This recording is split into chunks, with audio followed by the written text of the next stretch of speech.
Welcome to another edition of IMO Sports with Pedro Justice. Congratulations to Gennady Golovkin. 21 middleweight world title defenses.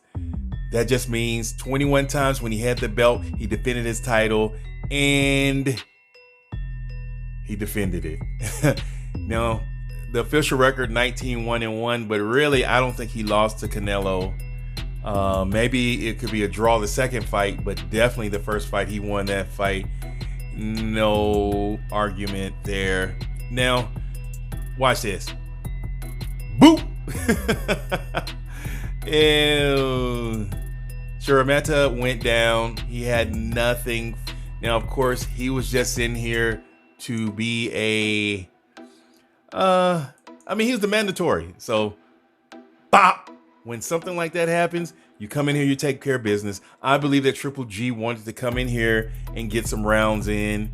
He did not want to just get an early knockout. Bow! He was not really pressing it. The punches came when the punches came. And Szeremeta, he was game, but he was definitely outmatched. Congratulations to Triple G on a solid performance. There's a lot of Canelo haters, Triple G haters, which are Canelo fans out there saying negative things, called cherry picking. But a mandatory is a mandatory.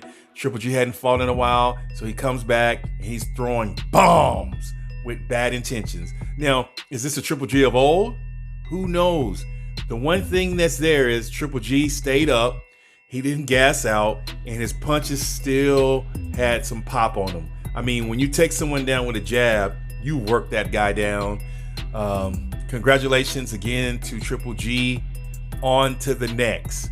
Now, with Triple G being, I think, 38, his fights are numbered. And so he does not want to waste fights.